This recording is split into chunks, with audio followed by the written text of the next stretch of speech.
Recovery ಅದನ್ನು ಹೇಳ್ಬಿಡ್ತೀವಿ ಸಾಹೇಬ್ರು MLA ಸಾಹೇಬ್ರಿಗೆ ಏನು ಪ್ರಾಬ್ಲಮ್ ಇರುತ್ತೆ ನೀವು ಕೊಡ್ಬೇಕು ಹಂಗೆ ನಾವು ಏನು sir.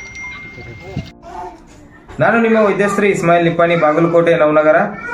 ಮಣಿಯಾರ್ foundation charitable trust Bagalkote do or die Kannada news ಚಾನಲ್ಗೆ ಸುಸ್ವಾಗತ.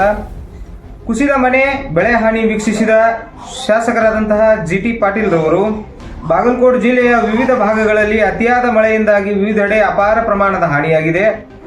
ಹೀಗಾಗಿ ಜಿಲ್ಲೆಯ ಬಿಳಗಿ ತಾಲೂಕಿನ ವ್ಯಾಪ್ತಿಯಲ್ಲಿ ಬಾಡಗಂಡಿ ಮತ್ತು ರೊಳ್ಳಿ ಗ್ರಾಮಗಳಲ್ಲಿ ಹಾನಿಗೊಳಗಾದ ವಿವಿಧ ಬೆಳೆಗಳು ಹಾಗೂ ಕುಸಿದ ಮಣ್ಣಿನ ಮನೆಗಳನ್ನು ನಮ್ಮ ಶಾಸಕರಾದಂತಹ ಹಾಗೂ ಹಟ್ಟಿ ಚಿನ್ನದ ಗಣಿಯ ನಿಯಮಿತದ ಅಧ್ಯಕ್ಷರಾದಂತಹ ಜಿ.ಟಿ. ಪಾಟೀಲ್ ಅವರು ವೀಕ್ಷಣೆ ಮಾಡಿದರು. ಬಾಡಗಂಡಿ ಮತ್ತು ರೊಳ್ಳಿ ಗ್ರಾಮದ ವ್ಯಾಪ್ತಿಯಲ್ಲಿ ಹಾನಿಗೊಳಗಾದ ಈರುಳ್ಳಿ, ಮೆಕ್ಕೆಜೋಳ ಹಾಗೂ ಸೂರ್ಯಕಾಂತಿ ಸೇರಿದಂತೆ ಇತರ ಬೆಳೆಗಳನ್ನು ವೀಕ್ಷಣೆ ಮಾಡಿದರು.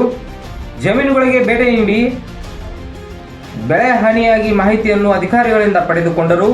ಅತಿಯಾದ ಮಳೆಯಿಂದಾಗಿ ಸರಿಯಾಗಿ ಬೆಳೆ ಬಾರದೆ ರೈತ ಸಂಕಷ್ಟಕ್ಕೆ ಒಳಗಾಗಿದ್ದಾನೆ. ಆದ್ದರಿಂದ ಹಾನಿ ಸೂಕ್ತ ಪರಿಹಾರ ಒದಗಿಸಿ ತಗೊಂಡ್ರೆ ಅಟ್ಟ ಇಲ್ಲಿ ಯೂರಿಯಾ ಗೊಬ್ಬರ ಕೊಡಕ್ಕೆ ₹260 ಗೊಬ್ಬರಕ್ಕೆ ₹300 ಎಲ್ಲ ಗೊಬ್ಬರ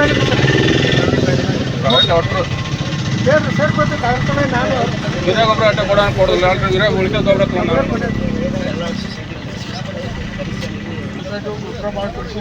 ಅವ್ರು ಹೇಳಿದ್ರೆ ಸರ್ ಕೊಡ್ತೀರಿ ಸರ್. ಗೊಬ್ಬರ ಯೂರಿಯಾ ಗೊಬ್ಬರ ಅಟ್ಟ ಕೊಡೋದಿಲ್ಲ, ನಮಗೆ ಯೂರಿಯಾ ಅಟ್ಟ ಕೊಡ್ಬೇಕಂತ ಹೇಳಿ ನಾವು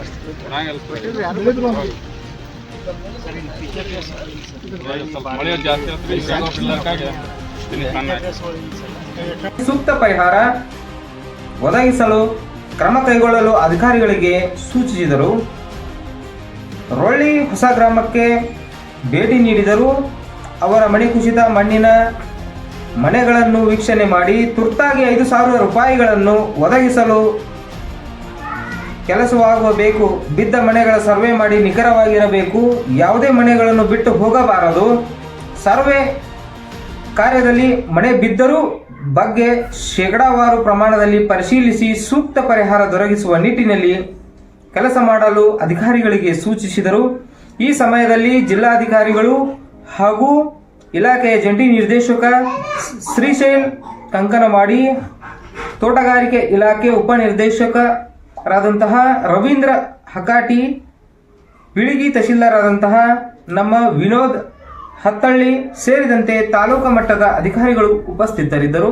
ಇದರ ಬಗ್ಗೆ ಸಂಕ್ಷಿಪ್ತವಾದ ಮಾಹಿತಿ ಇಲ್ಲಿದೆ.